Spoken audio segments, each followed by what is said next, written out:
got the serious look just like y'all got. That serious, intense look.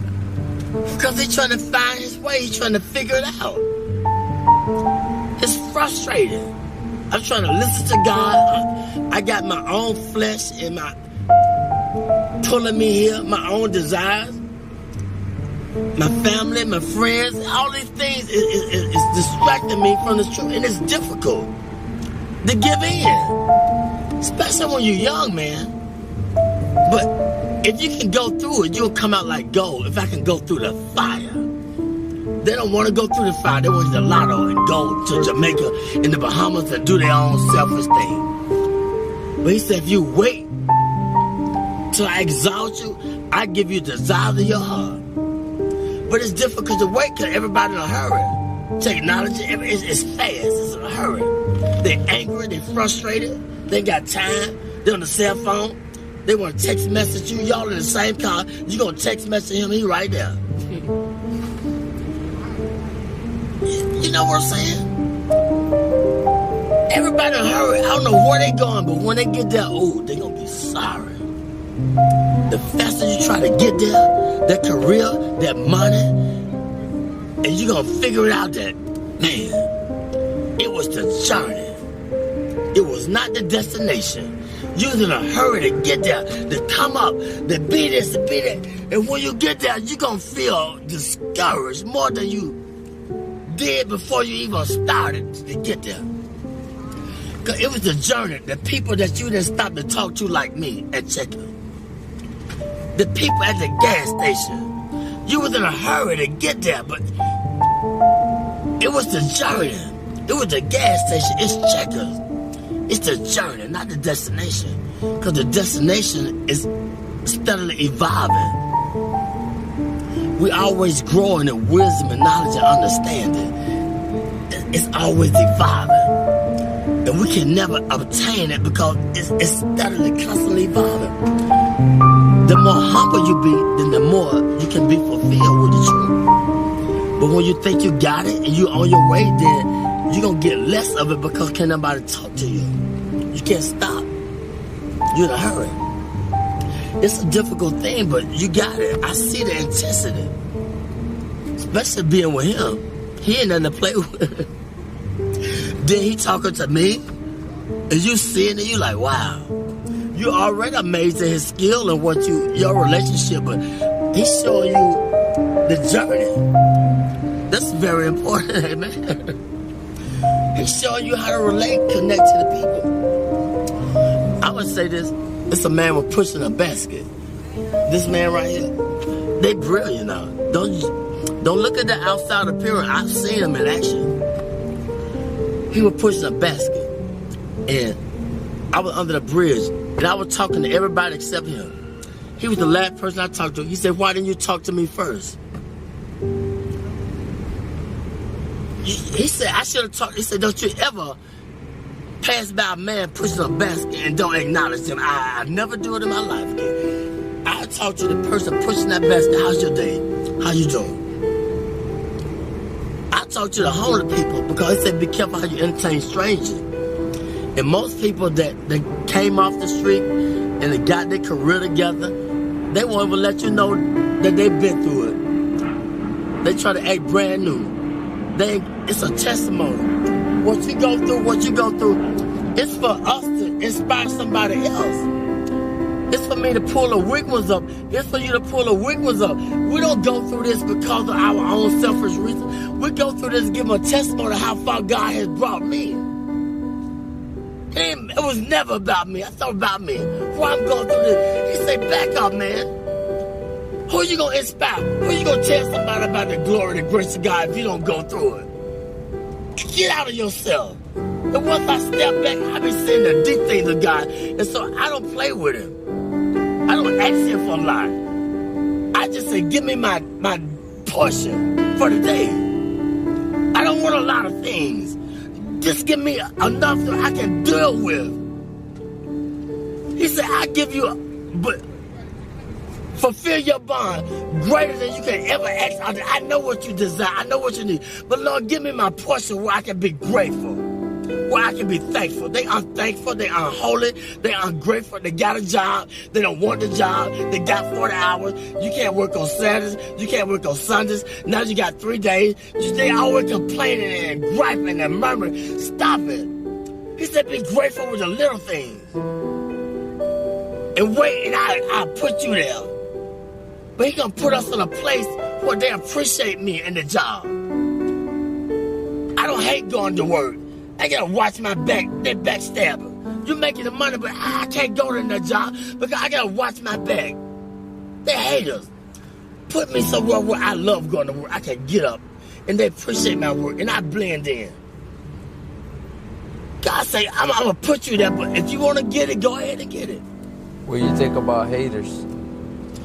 That's a part of the balance in life. They hate. They don't know why they hate. Tell them why they hate sometimes.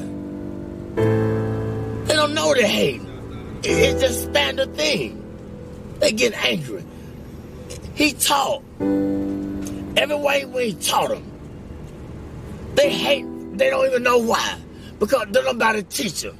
They don't nobody take time to let them know why they're doing things they're doing. And that's the whole purpose of life. Let them know what they're doing wrong if you see it.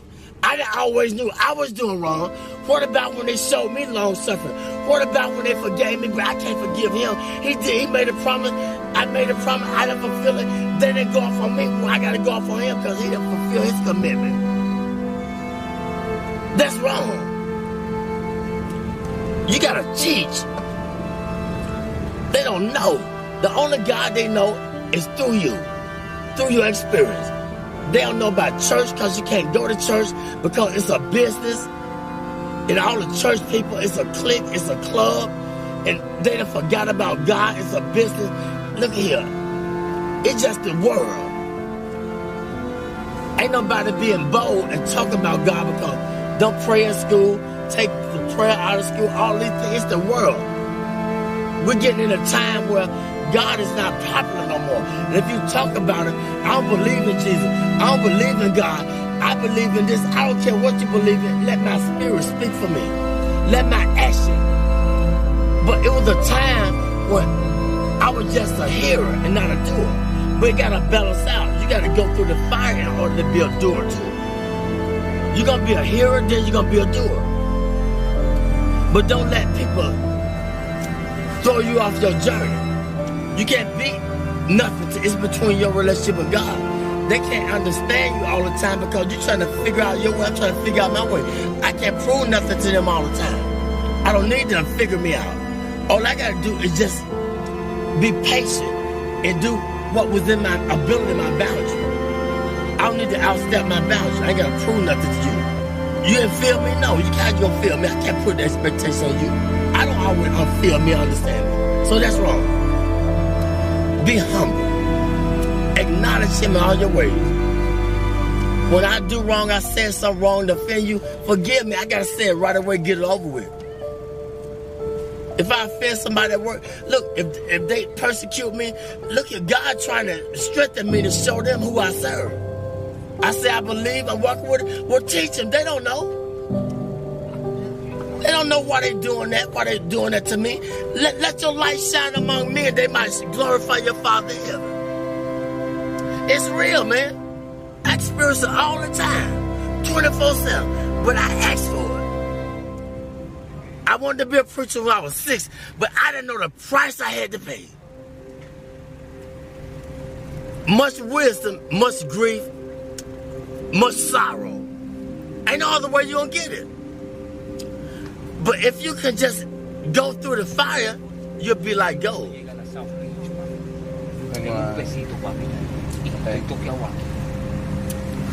The first thing they do when you go to a pawn shop and take what they do? How do they determine if it's gold plated or what? What they do? What kind of test they take it through? When you take the jewelry to the pawn shop, how do they determine if it's real or fake? They put it through the acid test. They put the fire upon it. This is how we know if we're real or fake. We're going to go through the fire. You're going to have disagreement with each other, but it's okay. You're going to be friends, But if you have a disagreement, it's just a different agreement. That don't mean you ain't got to see him no more and talk to her or talk to her or whatever. I want to go to work. I don't want to go to work because they stressing me out on the job. You feel me? They ain't receiving me with my full potential. And I don't know why I don't want to go to work. I got to understand why. Why I don't want the job? Because something ain't right. And I got to acknowledge it. I ain't going to sell my soul for the job. God said, I'm trying to put you over here, or I'm trying to let them know through you, let your light shine. But I'm hating on them because they ain't feeling me. They don't understand me. Amen. You got to teach them. You see how they flee? Yeah. They want $1, want a quarter. He could have got everything that he needed if he just would have been patient, but it's okay. You recording this? Yeah. It's okay. I'm telling the truth. It's all right. I thank God for you. Y'all are blessings to me. A true blessing. I ain't got nothing to hide. My burdens are heavy, but when I'm weak, he's strong through me. He speaks through me. The weaker I get, the more frustrated I get with my life, and I did this, I did that, then the more he speaks through me, the more he takes control of me. That's just where he wants you at. Get frustrated. That's when he gonna speak through you. But he gotta get you in that point where ain't nowhere else to go but to him. He said, those that I love, I correct them. I chastise them. When you go to jail, it's called the Department of Correction, Rehabilitation. But we get mad at the correction. He said, if I didn't love you, I would correct you. He could have took our life. Amen? He can take the life. But he corrected me. I just thank God for y'all. I see it in your eyes. But this is what Solomon asked. Solomon was the wisest man that lived. He had everything that man could desire.